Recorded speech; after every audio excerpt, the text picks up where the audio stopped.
Hey everybody, welcome back to our unit on industrialization, and today we're going to focus on railroads. Yes, railroads, you guys. By far the single greatest, most efficient form of transportation during the Industrial Revolution. Of course, in the early phases you have canals that linked waterways, but and that was great, but there are some inherent challenges with traveling by water, especially in northern parts of the country in the winter. And rivers are great, but generally speaking, they tend to meander and wander about, right, kind of on their own little trail, not real direct. Railroads certainly allow you to get places much more efficiently, speedier, more direct route for sure. So yeah, railroads, guys, massive contribution to the IR. But yeah, they helped link the nation together, guys. They helped link the nation together. Before the Civil War, there were 35,000 miles of track. By 1900, 200,000 miles of track. So hey, let's talk about railroads a little bit here. The Transcontinental Railroad, of course, began in 1862. Of course, you can look at the map there. And just look at the map, you can see how, rail lines linked the country together, right? It linked the industrial northeast to the west and allowed for the fast, efficient, cheap transportation of people and goods from one part of the country to another. In fact, 1862, the first bullet point there, it says, the Pacific Railway Act gave the Union Pacific and the Central Pacific permission to build a transcontinental railroad. The Union Pacific began in Omaha, Nebraska, and worked its way westward. The Central Pacific started in San Francisco and worked its way eastward, and then they ultimately met there at a place called Promontory Point, Utah. Yes, May 10th, 1869. The final spike was put in the ground, joining these two rail lines together, and the Transcontinental Railroad was complete, 1869. Of course, railroads had a huge, massive impact in our country, guys. Time in the U.S. was standardized when railroads adopted time zones. If you're going to use railroads in a big way, you better make sure they leave on time and get somewhere on time. So time is very, very essential to railroads. And so, standardized time zones. Time zones were basically railroads is what was a big factor in causing time zones to be established, because now you have to be on time, right? And so you all have to be on the same page with that. Railroads also help to spur on economic growth by connecting east and west. Now, again, I mentioned before, you're connecting the industrial northeast to the people who are expanding westward, and the supply of goods and people back and forth. That's what railroads did. And then railroads also helped close the western frontier by offering cheap land to settlers and real estate companies. So, the government gave land grants to these railroads to put railroads in. And of course, railroads then in turn offered cheap land to real estate companies and settlers to settle along the railroad path, right? And at this point, hey, I just want to put a little plug in for my YouTube channel. This summer, I went back to my hometown of Easton, Minnesota, and I took some videos there, guys, and I actually created a video playlist on my YouTube channel. It's called Easton 150. Easton 150. It's a series of videos that I took this summer when I went back to my hometown that was celebrating its 150th year celebration, guys. Yes, 150-year celebration of my hometown. I went back, and I couldn't help but think, as we're talking about railroads here, the very first video I took in that series was on the railroad tracks that run through my hometown of Easton. And so that's where I did my introductory video. So check it out, guys. It's called Easton 150. But my first video was on the railroad track, and that's how my hometown of Easton was established. It was a railroad camp, guys. It's a railroad camp, and most of these small towns across America, right? If you notice, if you drive through any of these small towns, right, they always have railroad tracks running through them.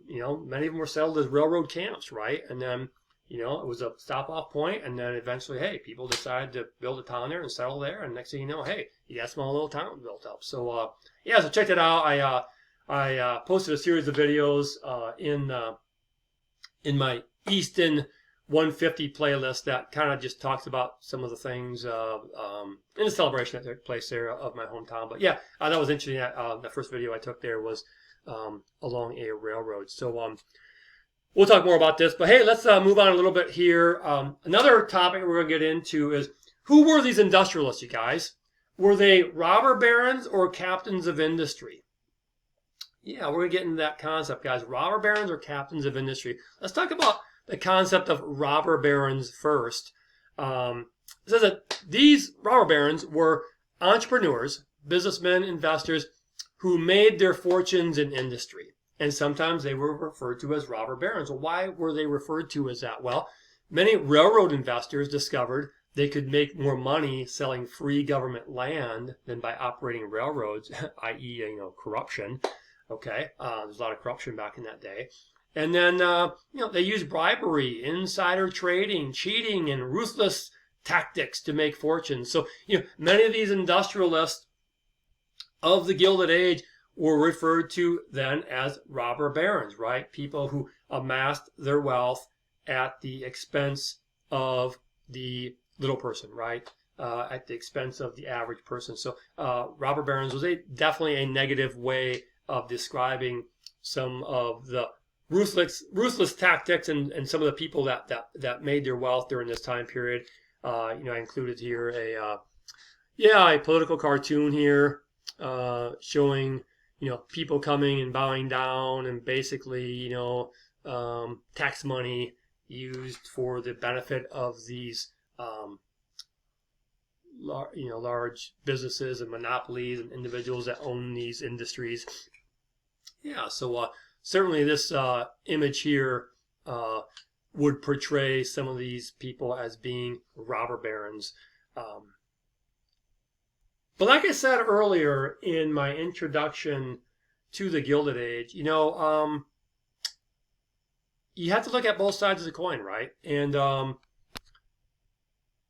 some of these same people, by others, were considered captains of industry.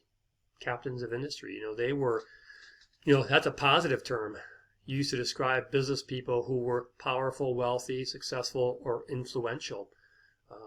In the 19th century, a captain of industry was a business leader whose means of amassing a personal fortune contributed positively to the country in some way.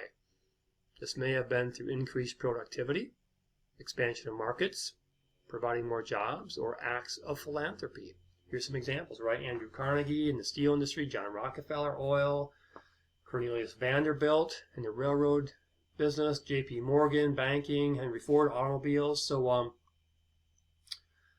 so were these people robber barons, or were they, as this slide would indicate, captains of industry and amassing money for the public good? I guess you'll have to decide that, right? You'll have to research that more and decide that. And it's one of the great things about history, right? Is that we can have debate, we can have open, honest debate, and we can look at both sides of the coin and understand that that's kind of like what America's like, right? Two sides of a coin, right?